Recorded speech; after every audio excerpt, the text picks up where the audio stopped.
أسمرا بتوننو تنتاون تاريخاون أرديكو هنصاتات بعلم درجة كاب استمتا كتماتات حنتيا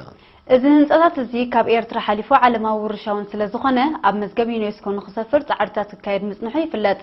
السندات دما ورحت الرغلتشن 16 ناب كتما باريس ناب زركب ماكلاي بيت صحفت تودب تركيبهم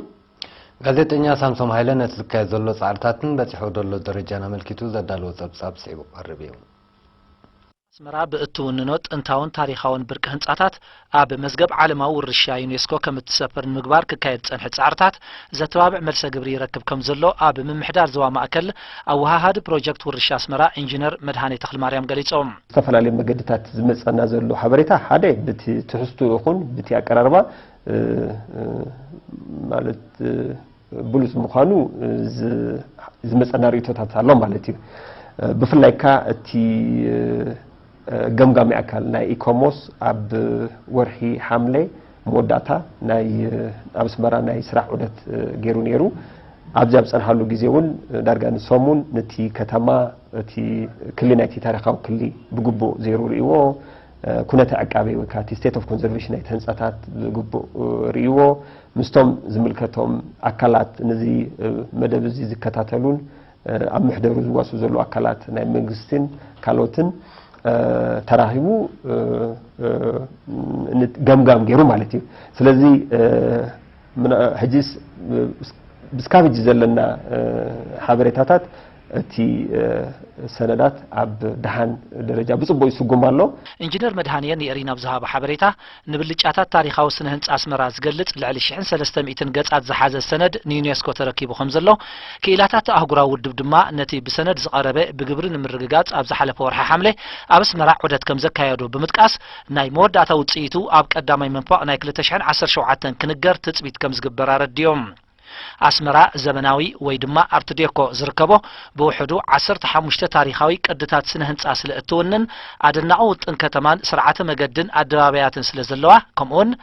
ኣብ ሓደ ውስን ከባቢ ኣዝዩ ጽዑቕ ታሪኻዊ ህንጻታት ስለእትሓቁፍ ኣብ ዝርዝር ዓለማዊ ውርሻ ንኽት ምዝገብ ብቕዓት ከም ዘለዋ እዩ ኢንጂነር መድሃኒ ኣሚቶም እዚ ናይ ሚክስድ ዞንስ ንብሎ ማለት እዩ ሚክስድ ዞን ክንብል ኮልናስ ዝተፈላለዩ አገልግሎታት ኣብ አስመራ ሕጂ بقربة ترخبله مالتي بيت صفتات نبله أب بإجر خاص بقربة ترخبله كم بقعزة كي تطبخها مالتي بيت عرسانات مساجد أداقاتات ناي تكالات ناي industrial zones تريلناس أسمراسي كله كمزي ببزونا استماع على كيكونس كله نجارات تحاويسو نمبارا مش بزخون عينت مقدس تجبر الله مالتي زي هذا اللي مالتي كالهات ناي مشموت ناي سرعة مقدتات سرعة المجدات أكل ليتي ورشايو أسمراون زولو سرعة المجدات بمعمل زخونة مجدات ترافيك نترافيك ونمكس أس تشكركرتون زمتش نمجد أجار بفلع جنابنا يقولنا حرنا ترينايوس نمكس أسنا أجار أزيمتش زخونة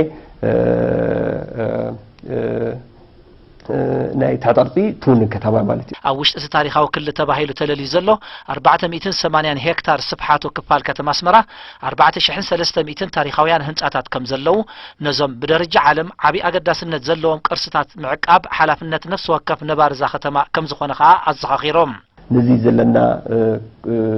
تاريخه الرشا نمعقابو هزبي بدرجو بزح سكابجون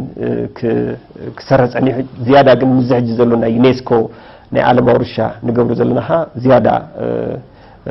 عدهو قال جيرو نزي ورشة زي عم عقاب مستومز ملكتهم مكالات كدقاقف بزيادة أميون كلابو فتو مالتيو أسمرا أبنا يونسكو مزقب علما ورشة أنت تمزقبه نعلم كرسس لأتخون نإيرتران هزبان حبن مخانز تقاسي إنجينر مدهاني كم كله نعلمنا تاريخه ورشاتات بيونسكو موعو عسل زقبر الله ببتحتي لعل أقالبه كتركب كم زحقزا أغنزيبهم هاجراو محبر صممان إيرتراج أنفرز بماكل همونجوز سمعن صممان نزلون يمرد أجاج نمسبب بزبل علامة نشدش أوارح بقانق أملك السلطنة 55 زيجاتات تمرقهم تم كبأس مران إنه سام زوجات قالن نفحل بريهم استوات زيجاتات إسرائيل شمونتن صممان قانون كله تم إسرائيل شو عتن دماء بستفل عليه وهاب تعقل قلوت كالاتن مينسترتاسن استوات يوم حلفت ጨንፈር አቶ አብደላ መሐመድ ብርሃን አብዛሃብ ሐበሬታ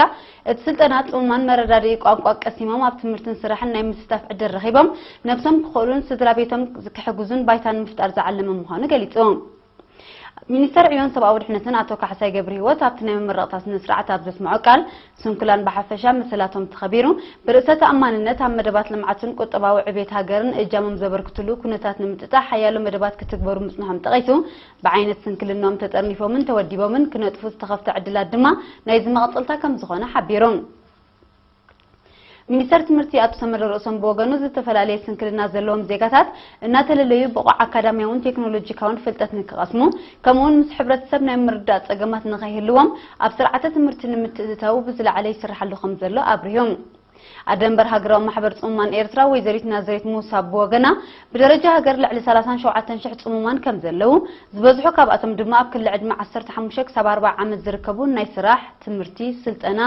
ዕቤትን ምዕባልን ዕድላት ዝጽበዩ ምዃኖም ብምጥቃስ እቲ ምስ መሻርክቲ ብምውሃድ ዝተዋህበ ስልጠና ቋንቋ ምልክት ነዚ ኣብ ግምት ዘእተወ ምዃኑ ኣንቂራ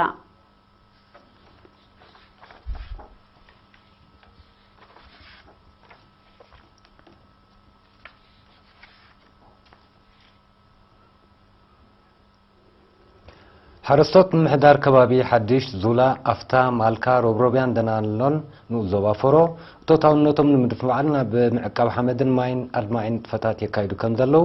بيت صحفات كتبا ولمعات نوزوبا قليتهم أكاد إسراح محدار كبابي حديش آتو محمد علي روبلين إيرينا بزهاب حبريتا حرستوت كرامات بحري قدمي مئتاو كاب كبسان زوردهم وحجاب ربحهم نخوعلو كاب مفارق ورح مسكرم جميرهم أب مسرح مألي وحج أدهبهم كمزلو أبريهم نصاب حبريتو بتي استات 400 صمدي ابعرن دوزراتن بموفر سلاسل زلو امام زاغيتا استات 1500 متر زنوحات مالي وحج كم تسرحا نصيرو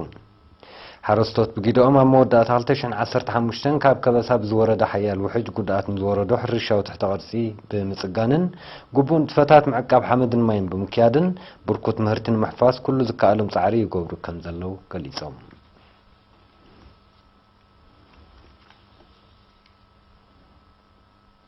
ኣብ ኑዞባ ከረን ዝርከባ መደበራት ጥዕና ንቕሓት ህዝቢ ከም ንምባል ብዘካይዶ ቀጻሊ ጎስጓሳት ኣብ ምዕዋት መደባት ክታበት ህፃናትን ቆልዑን ዓባ ኣስተዋፅኦ ይገብራ ከም ዘለዋ ተገሊጹ ሓላፊ ማእከል ጥዕና ኑዞባ ከረን ነርስ ድራር ገብረኣብ ንኤሪና ኣብ ዝሃቦ ሓበሬታ ሕብረተሰብ ከባቢያዊ ፅሬት ብምዝውታር ጥዕንኡ ንኽሕሉ ወለዲ ድማ ብፍላይ ኣገዳስነት ክታበት ተገንዚቦም ንህፃናት ደቆም ኣብ እዋኑ ከኽትቡ ተራ ናይዘን መደበራት ጥዕና ዝምስገን ምዃኑ ኣብሪሆም እቲ በብእዋኑ ዝወሃብ ዘሎ ክታበት ተመሓላለፍትን ዘይተመሓላለፍትን ሕማማት ንምቁፃርን ናብ ታሕተ ደረጃ ብምውራድን ብኹልንትኑ ጥዑይ ወለዶ ንምህናፅ ዝዓለመ ምዃኑ ጠቒሱ ድማ 85 ሚእታዊት በፂሕ ዘሎ ሸፈነ ክታበት ናብ 100 ሚእታዊት ክብ ንኽብል ወለዲ ምስ ትካላት ጥዕና ዘለዎም ዝምድና ክዓዝዝ ኣዘኻኺሮም ነርሰናይት ክብራ በወገና ወለዲ ኣብ ህፃናት ደቆም ዝኾነ ምልክት ሕማም ዝዕዘቡ ብቕልጡፍ ናብ ሕክምና ክመፁ ንዝወሃብ መድሃኒት ድማ ብግቡእ ተኸታቲለን ክህቦም ተላብያ ተገልገልቲ ድማ ኣብ ሕክምና ጽንሕ መረዳእታ ካብ ግዜ ናብ ግዜ እናሰፍሐ ይመጽእ ከም ዘሎ እዚ ድማ ሰላስ ተኻይደ ጎስጓሳትን ኣስተምህሮታትን ከም ዝኾነ ብምሕባር ቀጻልነቱ ክወሓስ ኣተሓሳሲቦም ኣብ ኑዞባ ከረን ዝርከባ ሓንቲ ማእከል ወለንታዊ መርመራ ደምን 5 መደበራት ጥዕናን ኣገልግሎታት ክታበት ቀዳማይ ረድኤት ክንክን ጥንስን ሕርስን ከምኡውን ካልእ ኣገልግሎታት ይህባ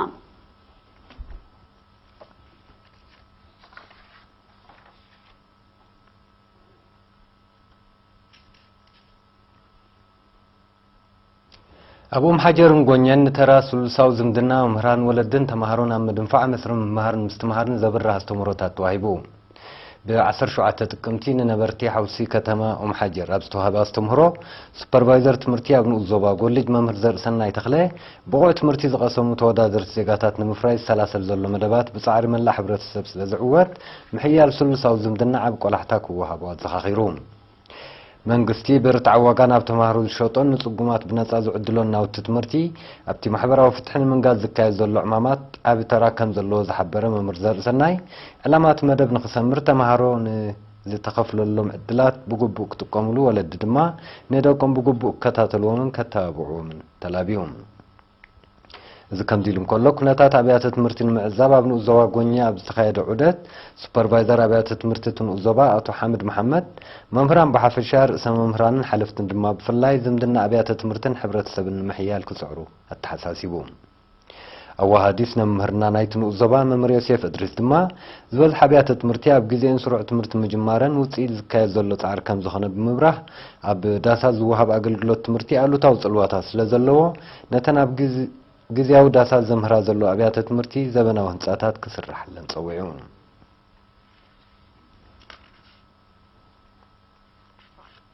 سلام زي خبركم تعزبتين لومي حسوني 24 تقمتي استلالو علتاو زينا سبورت انهم ኤርትራው ተቃዳማይ መክሰብ ደበሳይ ምስ ክለቡ ዳይሜንሽን ዳታ በመፋን ክሳተፈው ዝቀነየ ቱራብ ደቢ ትማሊ ተዛዚሞም አብዛኔ ፍጻሜ መድረክ ተቀዳደምቲ አብ ውሽጥ ከተማ አቡ ዳቢ ናይ 143 ኪሎ ሜትር ውድድር አካይዶም አብ ሳልሳይ መድረክ በመንገድ መክሰብ ደበሳይ አቢ ናይ ሳልሳይ ደረጃ ዓወት ዘመዝገበ ዳይሜንሽን ዳታ አብዛ አብ ጎላጎል ዝተሰርዐት ናይ ፍጻሜ መድረክ ናይ ቅጽበታዊ ውድድር ተቀዳዳማይ ማርክ ካቫንዲሽ ንመዕዋት አንቂዳ ሰሪሐም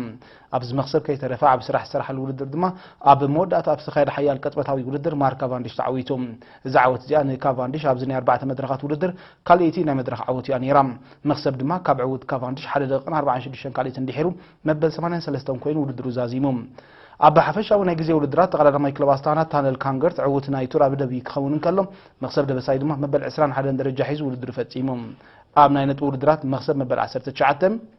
ካብ ትሕቲ 25 ዓመት ድማ ሻብዓይ ተርታሒዙ ካብ ቱራብ ደቢ ተፋኒሎም እዚ ከምዚ ኢልን ከሎ ዝኽበርኩም ተዓዘብቲ ካብ ዜና ቅድም ብሽክለታ ህይወፅና ናይ ዞባ ማእከል ክለባት ኤሪተልን ሰንበልን ሰለስተ ተቀዳደምቲ ብምውፃእ ኤሪተል ሰንበል ዝተባሃለት ጋንታ ብምስራሕ አብ ቱር ፋሶ ናይ ቡርኪና ፋሶ ንምስታፍ ናብታ ሃገር ኣምሪሕና ኣለዋ